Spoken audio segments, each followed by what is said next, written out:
correção, você não abre a boca para reclamar com Deus, você não abre a boca para blasfemar de Deus, você não abre a boca para amaldiçoar, você fica quietinho. Esse é o silêncio necessário. Não precisa quebrar esse silêncio. Se tem alguém aqui passando por essa situação de Deus estar te corrigindo, não é esse silêncio que eu estou dizendo para você quebrar. Continua aguardando em Deus, e Deus vai trazer o livramento no tempo dele. Quantos concordam? Diga amém. Diga: Senhor Jesus, o silêncio que me corrige é um silêncio necessário. Terceiro silêncio é o silêncio que pode ser algo com um propósito. Eu quero só te lembrar que Jesus vai para o Getsêmani. Jesus vai ali orar naquele jardim, onde muitas vezes talvez ele tivesse lá ido orar, buscar a direção de Deus, glorificar o nome de Deus pelo que Deus vinha fazendo. Cada vez que Jesus tinha uma vitória, eu creio que ele ia ali e orava. Cada vez que ele tinha um problema, ele ia ali e ele orava. E nesse momento ele está ali no Getsêmani, e ele percebe que ele começa a falar com Deus. Deus, olha, eu estou vendo por tudo que eu vou passar, Pai, passa de mim esse cálice. E Deus fica quieto. Deus não quebra o silêncio, Deus não abre a boca, Deus não fala nada, Deus não argumenta com ele, Deus não diz nada, Deus fica quieto.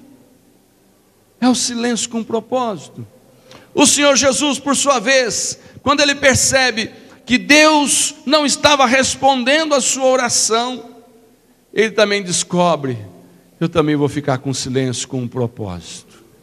Porque se o Pai que me ama tanto não diz que vai tirar de mim esse fardo, não vai afastar de mim esse cálice, é porque talvez seja a única forma de eu resgatar a humanidade, que eu vim aqui para isso.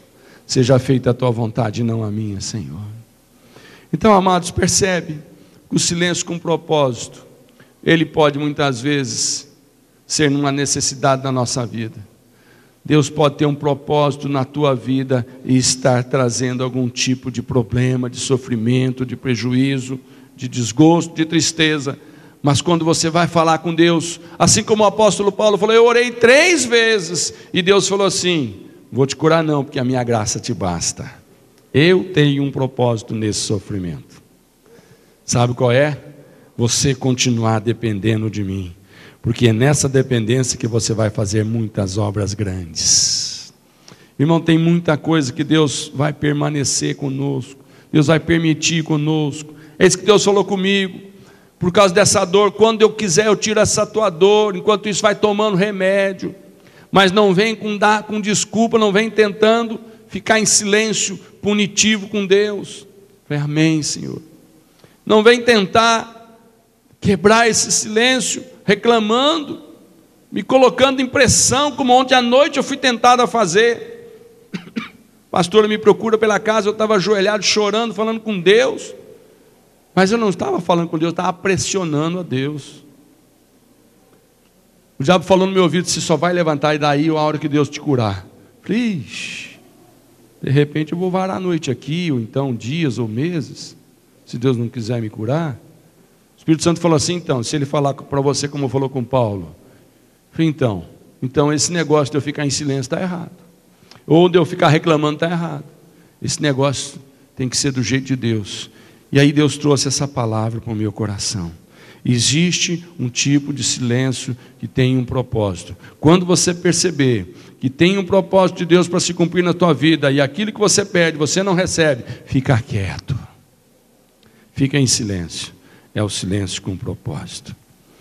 Sabe, irmão, quando nós somos uma pessoa de Deus, eu quero te mostrar um fato interessante.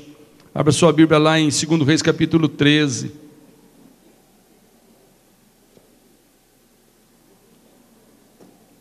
Segundo Reis capítulo 13, os irmãos conhecem o profeta Eliseu, amém? Era um homem de Deus, muitos milagres foram feitos com ele, foram, Eliseu foi um grande servo de Elias.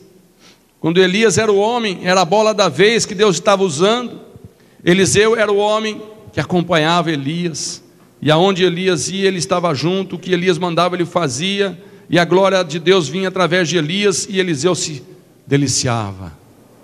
Mas houve um momento que Deus disse: Eliseu, pode pedir. Ele falou assim: eu só quero uma coisa, eu quero porção dobrada da glória que está sobre Eliseu. E aí, irmãos, nós vamos ler aqui uma coisa interessante. O profeta Eliseu morre. 2 Reis capítulo 13. Porção dobrada de Elias, né? O profeta Eliseu morreu, verso 20. Então Eliseu morreu e foi sepultado. Todos os anos, bandos de moabitas costumavam invadir a terra de Israel. Certa vez, alguns israelitas que estavam fazendo um enterro viram um destes bandos. Então os israelitas jogaram o defunto na sepultura de Eliseu e fugiram. Assim que o corpo tocou nos ossos de Eliseu, o que aconteceu? O homem ficou vivo de novo e se levantou. Um homem de Deus, até quando entra no silêncio dos mortos, Deus pode usar a vida dele para trazer vida para alguém. Aleluia. Faltava só isso para completar o dobro dos milagres, né? Que Elias fez, Eliseu disse: eu quero fazer o dobro. Faltava esse. Deus abençoou. Mesmo depois de morto, a nossa vida pode chegar a atingir os propósitos de Deus. Mas por quê? Elias, Eliseu e todos os outros quebraram o silêncio, abriram a sua boca e a glória de Deus jorrou através da vida deles. Você está disposto nessa noite a ser canal de bênção, quebrando o silêncio, falando a graça de Deus? Dá uma glória a Deus. Fala assim: Senhor, eis-me aqui para quebrar o silêncio e falar do teu amor e da tua graça para as pessoas ao meu redor. Me ajuda em nome de Jesus. Aleluia. Terceiro e último silêncio é o silêncio de Deus. Não sei se você já observou, mas o último livro da Bíblia qual é? Malaquias. Acha Malaquias. O último livro do Velho Testamento, Malaquias. Depois de Malaquias vem o primeiro, Mateus. Eu quero que você abra nessa página que está aí. A minha não está em branco porque puseram um mapa. Mas eu quero que você pegue nessa página que está aí entre Malaquias e Mateus. Quero que você ponha a mão nessa página aí. Pegou nessa página? Você sabe muito bem o que significa essa página. Silêncio de Deus por 400 anos. Por 400 anos Deus para de falar a sua vontade a um homem, a um profeta. E esse profeta não tem o que falar ao povo, porque Deus não fala ao seu coração. Sabe, irmãos, o silêncio de Deus é terrível. Quando Deus não fala ao coração de alguém, como esse alguém vai dizer alguma coisa a respeito do que ele não ouviu de Deus? Tem muita gente quebrando o silêncio, mas não tem ouvido de Deus. Tem muita gente falando em nome de Deus, mas não aquilo que tem ouvido de Deus. Tem muita gente usando o nome do Senhor Jesus como mercadoria numa prateleira de um comércio. Tem muita gente colocando até outdoor pela cidade dizendo: aqui Jesus é ó. O nosso Jesus é melhor do que o da concorrência. Aqui o nosso Jesus faz milagre. Pode vir aqui que aqui é lugar de milagre. Tem muita gente fazendo isso. Jesus é propaganda. Jesus é forma de levar pessoas. Mas você percebe que muitas vezes naquele lugar onde as pessoas vão, ele não escuta a voz de Deus. Ele escuta a voz de um homem. Ele é convidado muitas vezes a ofertar. ele é convidado muitas vezes a fazer campanhas, mas ele não ouve a voz de Deus. E aí, irmãos, é terrível. Esse período, essa página que está aqui entre Mateus e Malaquias é terrível, porque ela significa um período em que Deus se calou. Amados, quando o homem de Deus se cala, o que acontece com o povo?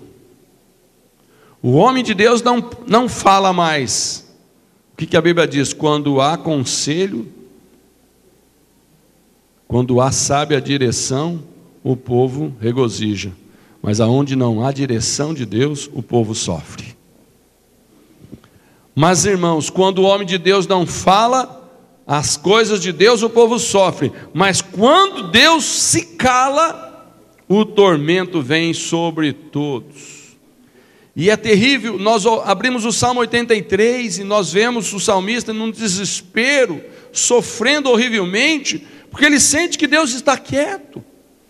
Ele fala assim: ó Deus, não estejais em silêncio. O salmista percebe que se Deus fica quieto, a coisa fica ruim, se complica. Não cerres os ouvidos, nem fiques impassível, ó Deus. No Salmo 94, 17, o salmista também diz: se o Senhor não tivesse me ajudado, eu já teria ido para a terra do silêncio. Mas que bom que o Senhor tem me ajudado. Meu irmão,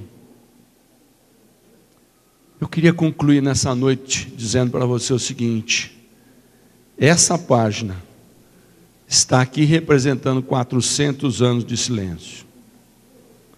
Mas eis que um dia se levanta João Batista, vestido com pelo de camelo, na beira de um rio, pregando arrependimento dos seus pecados.